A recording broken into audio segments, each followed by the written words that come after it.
এই, তুমি সব সময় এত আদরের বায়না করো কেন? আমি কি ইচ্ছে করে তোমার কাছে বায়না করি? আমার আদর করতে ইচ্ছে করলে আমি কি করব বলো? তুমি কি করবে মানে? নিজের উপর কি বিন্দুমাত্র নিয়ন্ত্রণ নেই তোমার? আমি দেখেছি তুমি সব সময় আমার কাছে এসে এমন বায়না জুড়ে দাও, ভালো লাগে না একদম। আমার আদর করাটা তোমার কাছে ভালো লাগে না, এই কথাটা তুমি বলতে পারলে? পারলাম। তুমি দেখতে পাও না আমি এখন রান্না করছি? আর রান্না করার সময় কি কেউ কিছু করতে পারে বলো আমায়? আমি কি তোমায় বলেছি রান্না না করে আমায় সময় দাও? আমি তো তোমায় বলেছি রান্না করতে থাকো, মাঝে আমি একটু ফাইজলামি করি, এইটুকুই। আমি রান্না করার সময় যদি তুমি ফাজলামি করো, তবে আমি কেমন করে রান্না করব বলো? সেটা আমি কি করে বলবো? আমি তো একটু ফাইজলামি করব, তুমি তোমার মতো রান্না করতে থাকো। দেখো শুভ, এইসব মোটেও ঠিক না। আমি তোমায় বারণ করছি তো বাবু। আগে রান্না শেষ করে নেই, তারপর তোমায় আদর করতে দিব। সেসব বললে হবে না, আমার এখনই আদর চাই। তুমি আমায় আদর করতে দাও না প্লিজ। উফ, শুভ তুমি বুঝতে পারছো না, আমি এখন তোমায় আদর করতে পারবো না। এখন তোমায় আদর করলে রান্না করতে পারবো না আমি। আমায় আদর করলে রান্না কেন করতে পারবে না শুনি? তাছাড়া আদরের সাথে রান্না করার কি সম্পর্ক আছে? অনেক সম্পর্ক আছে, তুমি সেসব বুঝবে না। এখন ফাজলাম করো না লক্ষ্মীটি, আমি একটু কাজ করে নেই। তুমি তোমার কাজ করো, আমি আমার কাজ করছি। শুভ শিমুর বারণ করাতে বিন্দুমাত্র প্রক্ষেপ না দেখিয়ে নিজের ইচ্ছে মতো শুভ শিমুকে আদর দিতে লাগলো। শুভর এমন পাগলামি দেখে শিমু কিছু বলার অবস্থায় থাকলো না। শুভ পেছন থেকে শিমুর কোমর জড়িয়ে ধরে আছে। শুভ শিমুর কোমর এমন করে জড়িয়ে ধরেছে যে শিমু কোনোভাবেই নিজেকে শুভর থেকে ছাড়িয়ে নিতে পারছে না, আর না পারবে। শিমু নিশ্চুপ হয়ে রান্না করায় মন দিল। তবে শিমুর সেই রান্না করার প্রচেষ্টা যেন শুভের ফাজলামির সামনে মোটেও টিকতে পারল না। শুভ শিমুকে জড়িয়ে ধরে শিমুর কোমরের উপর আলতো করে নিজের হাত বুলিয়ে দিচ্ছে, যার কারণে শিমুর সারা শরীরে কারেন্ট বয়ে যাচ্ছে। শিমু নিজেকে সামলাতে পারছে না। এমন পাগল করা স্পর্শকে কি আর এমনি এমনি এড়িয়ে যাওয়া যায়? শিমু বেশ কিছু সময় ধরে শুভের ফাজলামি সহ্য করে অতঃপর শুভের হাতের উপর নিজের হাত রাখলো। শিমু শুভের হাতের উপর নিজের হাত রেখে আলতো করে শুভের হাতজোড়া নিজের কোমরের উপর থেকে সরিয়ে নিতে চেষ্টা করতেই শুভ শিমুকে উদ্দেশ্য করে বলে উঠল, কি হয়েছে কি? আমার হাত কেন সরিয়ে দিচ্ছ তুমি? তো কি করব? তুমি আমায় এমন করে জড়িয়ে ধরলে কি করে হবে? আমি তো তোমায় একটু করে জড়িয়ে ধরেছি, আর কিছু তো করছি না। এখানে বারণ করার কি আছে? বারণ করার মতো কি আছে সেটা কি বুঝতে পারছো না তুমি? কেউ এসে যদি আমাদের এমন অবস্থায় দেখে ফেলে তখন কি হবে? কেউ কেন এই অসময়ে আমাদের বিরক্ত করতে আসবে?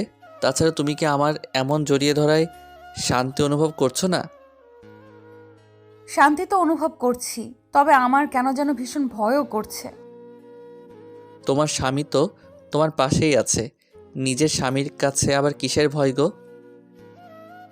উফ, আমি আমার স্বামীর কাছে কেন ভয় পেতে যাব? আমি অন্য কেউ এসে দেখে ফেলার ভয় করছি। তুমি এখন ছেড়ে দাও আমায় সোনা, আমি আর অল্প কাজ করেই আসছি। না না, আমি জানি তুমি আমায় মিথ্যা বলে চাইছো আমি এখান থেকে যেন চলে যাই। আমি তোমার এসব ফাইজলামি আগে থেকেই জানি। আর আমি সত্যি বলছি সোনা, আমি তোমার সাথে কোনো ফাজলামি করছি না। আমি এখন একটু কাজ করে নেই, তারপর আমি সত্যিই আসবো। তাহলে এখন চলো, আমার এখনই লাগবে। আমি আর 1 মিনিটও অপেক্ষা করতে পারবো না। এই কেমন বায়না শুরু করে দিয়েছো তুমি? আমি তোমার এইসব বায়নার জন্য কিছুই করতে পারি না জানো। কাছে করতে হবে না, আমায় শুধুমাত্র আদর করতে দাও, দেখবে সব ঠিক হয়ে যাবে। শুধুমাত্র আদর করতে গেলে কি পেট ভরবে তোমার? খাবারও তো খেতে হবে, তা না হলে শরীরের শক্তি কোথা থেকে আসবে বলো? আমি অত শত বুঝি না। আমি এখন আদর করব বলেছি মানে আমি এখন তোমায় আদর করবই করব। শুভ কথাটা বলে আবারও শিমুকে জড়িয়ে ধরল। শিমু কিছু বুঝে ওঠার আগেই শুভ শিমুর ঘাড়ে নিজের মুখ ডুবিয়ে দিয়ে পাগলের মতো করে চুমু খেয়ে আদর করতে লাগলো শিমুকে। শুভ শিমুকে এমন করে আদর করছে যে শিমুর সারা শরীর কেঁপে উঠছে। শুভ আর শিমুর বিয়েটা মূলত লাভ ম্যারেজ হয়। শুভ আর শিমু প্রায় 1 বছর ধরে প্রেমের সম্পর্কে থাকার পর বিয়ের সম্পর্কে আবদ্ধ হয়। তাদের মাঝে পরিচয় হয়তো খুব অল্প সময়ের, কিন্তু তাদের মাঝে বোঝাপড়াটা অনেক বেশি। তাই তো তারা বেশি সময় না নিয়ে পারিবারিকভাবে বিয়ে সম্পন্ন করে ফেলে। শুভ শিমুকে অনেক বেশি ভালোবাসে, আর শিমুও শুভকে ঠিক ততটাই ভালোবাসে। তাদের দুজনের ভালোবাসা খুব গাঢ়। শুধুমাত্র একটাই সমস্যা, শুভ অনেক বেশি আদর পাগল, আর শিমু কোনোভাবেই শুভকে বুঝিয়ে পারে না সবসময় আদর করা যায় না। শিমু শুভকে অনেকবার বলেছে আদর করাটা একটু কমিয়ে ফেলতে, তবে শুভ তো নাছোড়বান্দা। শুভ শিমুর কোনো বারণ শুনতে পারে না। শিমু মুখে যত না না করুক না, কোনো দিন শেষে শুভের এমন পাগলামি বেশ করে উপভোগ করে শিমু। শুভ শিমুর ঘাড়ে গলায় নিজের ঠোঁটজোড়া ছুঁয়ে দিতে লাগলো আপন মনে। কিছু সময় এমন করে যাবার পর আচমকা শুভর পেছন থেকে তার মায়ের কণ্ঠস্বরটা ভেসে আসে। শুভ নিজের মায়ের কণ্ঠস্বরটা শুনতে পেতেই হকচকিয়ে উঠল। শুভ শিমুকে ছেড়ে দিয়ে পেছন ফিরে তাকাতেই শুভের মা শুভকে উদ্দেশ্য করে কৌতূহলী কণ্ঠে বলল, কি রে খোকা, তুই এখানে কি করছিস? আমারও তো ঠিক একটাই প্রশ্ন, তুমি হঠাৎ করে এখানে কেন? আমি এখানে কেন মানে? কিচেনে আমি আসবো না কি তুই আসবি? ও সরি মা, আমি আসলে একটু খাবার নিতে এসেছিলাম। খাবার নিতে এসে এমন চোরের মতো করছিস কেন? তোর কি হয়েছে সত্যি বুঝতে পারলাম না। আরে কিসের চোর? আচ্ছা মা, আমি বরং এখন আসছি, কেমন? আমার অনেক কাজ পড়ে আছে। শুভ কথাটা বলতেই নিজের মায়ের পাশে থেকে কোনো মতে কেটে পড়ল। শুভ কেটে পড়ে চলে যায় নিজের রুমে। শুভর মা এমন সময় চলে এসেছিল যে শুভ নিজের ঘোর কাটাতে পারেনি, তার আগেই সব কিছু হয়ে যাচ্ছিল। তাই শুভ কনফিউজড হয়ে পড়ে আর উল্টোপাল্টা কথা বলতে থাকে। শুভ নিজের রুমে এসে বসে পড়ল বিছানার উপর এসে বসে পড়তেই শুভ মনে হেসে ফেলল। নিজেকে যেন বড্ড বোকা মনে হচ্ছে তার। এমনভাবে আচমকা সবকিছু তার সাথে ঘটে গেছে যে শুভ একটুও বুঝতে পারেনি কি হচ্ছে তার সাথে। শুভ মনে বসে থেকে কাছে সময় শিমুকে নিয়ে চিন্তা করলো। শিমুর ভাবনার মাঝে শুভ এত গভীরভাবে ঢুকে গেছে যে কখন সময় গড়িয়ে গেছে সেটা সে বলতেই পারবে না। শুভের এই ঘোর কাটে শিমুর ধাক্কায়। শিমু আবিরের পাশে এসে শুভের বাহুর উপর হাত রেখে শুভকে একটা ধাক্কা দিল। শুভ শিমুর ধাক্কায় হকচকিয়ে উঠে পড়ে। শিমুর দিকে দৃষ্টিপাত করতেই শিমু শুভকে উদ্দেশ্য করে বলতে লাগলো, এই কি হয়েছে কি তোমার? এমন করে হকচকিয়ে উঠলে যে বড়? আরে তুমি কখন এসেছো? আর আমায় এমন করে ধাক্কা কেন দিলে? আমি তো ভয় পেয়ে গেছি। ইস, তাই নাকি? আমি এখন ধাক্কা দিলাম আর তুমি সাথে সাথেই ভয় পেয়ে গেছো? আসলে এখন না, তখন ভয় পেয়ে গিয়েছিলে, তাই না? তখন তো ভয় পেতেই হতো। তুমি আমায় এমন করে কেস খাইয়ে দিবে সেটা কি আমি জানতাম নাকি? আমি কখনো কল্পনাও করিনি তুমি আমায় কেস খাইয়ে দিবে। আমি তোমায় কেস খাওয়াইনি, তুমি নিজের ইচ্ছেই কেস খেয়েছো। আমি তোমায় প্রথমেই বলেছি ফাজলামি না করতে। আমার কথা তো শুনতে পাও না তুমি। এখন আমার কি করার আছে? হয়েছে, আর নিজের সাফাই গাইতে হবে না তোমাকে। আমি যখন তোমায় প্রথম বলেছি চলো আমার সাথে, তখন যদি যেতে তবে এমন কিছুই হতো না। তুমি বললেই তো আমি যাব। আর কাজ যে পড়ে আছে সেটার কি হবে? কাজ আর কাজ, আমার এই কাজের জন্য আমি আজ ধরা খেতে খেতে বেঁচে গেছি। তুমি আমায় আর বিরক্ত করো না, এখন যাও। আমি কি তোমার সাথে এসেছি চলে যেতে নাকি? আমি এখন সব কাজ শেষ করে এসেছি। তুমি সব কাজ শেষ করে আসলেই বা আমার কি? আমি এখন কাজ করছি, আমায় বিরক্ত করো না তো। এই শুভ, এমন করে আমার সাথে কথা বলবে তুমি?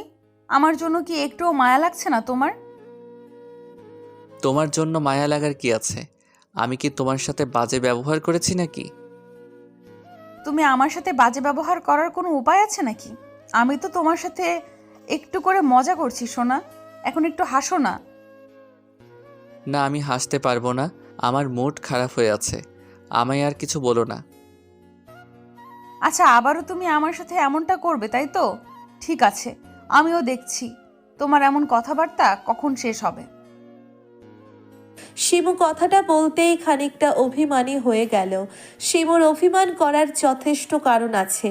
শিমু নিজের সব কাজ শেষ করে শুভর কাছে এসেছে একটু আদর ভালোবাসা পাবার জন্য, আর কিনা এখন তার সাথে এমন করছে। শুভের কাছে এসে যেন শিমু শুভকে বিরক্ত করছে। শুভের কথাগুলোতে শিমু ভীষণ কষ্ট পেল।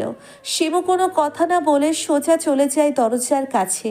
শিমু দরজার কাছে গিয়ে দরজাটা বন্ধ করে দিল। শিমু দরজা বন্ধ করে দিতেই শুভের টনক নড়ে। শুভ দরজার দিকে তাকাতেই দেখতে পায় দরজা বন্ধ করে শিমু শুভর দিকে তাকিয়ে আছে এক দৃষ্টিতে। শিমুর এমন চাহনি দেখে যদিও শুভর ঠোঁটের কোণে মুচকি হাসির উদয়ের উপক্রম হলো, তবে শুভ মোটেও হাসি দিল না। শুভ নিজের হাসিটা কোনো মতে আড়াল করে ফেলল। শুভ নিজের হাসিটা আড়াল করে ফেলতেই শিমু শুভের দিকে এগিয়ে এলো। শিমু শুভর দিকে এগিয়ে এসে শুভর সামনে দাঁড়িয়ে শুভকে উদ্দেশ্য করে বলল, এই, তুমি এখন আমার দিকে এমন করে তাকিয়ে আছো কেন? এখন কি আমার কোনো ভালোবাসা কাজ করছে না তোমার? তোমার প্রতি ভালোবাসা তো ঠিক সবসময় কাজ করে আমার। আমি শুধুমাত্র এটাই বলতে চাই যে আমি সবসময় তোমায় বিরক্ত করি আর করব না। কেন করবে না? আমায় বিরক্ত করবে না তো কাকে বিরক্ত করবে? আমি কি জানি কে করব? তাছাড়া আমি তোমায় বিরক্ত করলে তো তুমি রাগ করো। আমি আর তোমার রাগ করার কারণ হতে চাই না। শুভর কথাটা শুনে শিমুর অজান্তে চোখের জল গড়িয়ে পড়তে লাগলো। শুভের সামনে শিমু দাঁড়িয়ে আছে। শুভের চোখের সামনেই শিমু নিজের চোখের জল ফেলছে। শিমুর চোখ থেকে গড়িয়ে পড়া নোনা জলটুকু দেখে শুভের বুকের মাঝে চিনচিন ব্যথা করে উঠল। শুভ শিমুকে না পারছে কিছু বলতে আর না পারছে শিমুকে থামাতে, কারণ শুভ নিজেই শিমুকে আঘাত করেছে কান্না করানোর জন্য। শুভ শিমুর দিকে এক দৃষ্টিতে তাকিয়ে থাকতেই শিমু নিজের চোখের জল মুছতে লাগলো। শিমু একটু বেশি ফর্সা, যার কারণে শিমুর চোখের জল বেরিয়ে আসতেই শিমুর গাল জোড়া লাল হয়ে ওঠে। শুভ আজ সহ্য করতে পারল না।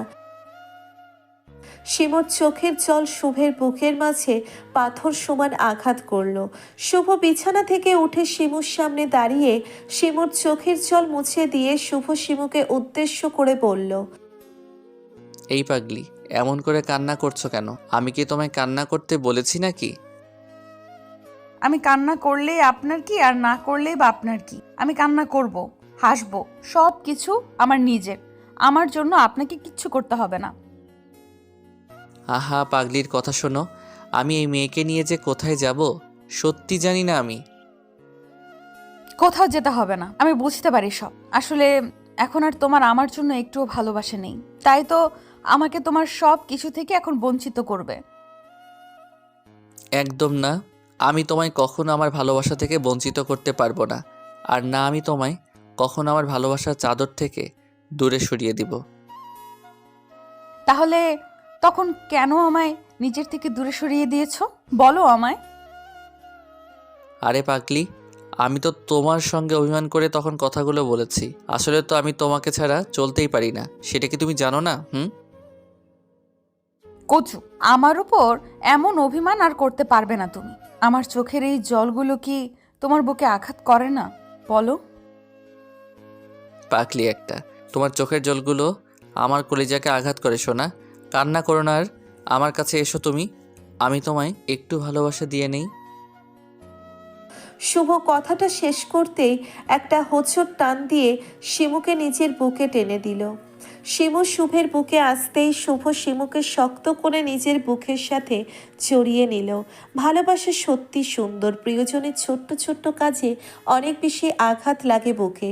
শুভ সবসময় শিমুর ভাবনা ছাড়া অন্য কারোর ভাবনাকে নিজের মনে ঠাঁই দিতে পারে না, আর না পারবে। শুভের কাছে শিমুর মূল্য সব থেকে বেশি।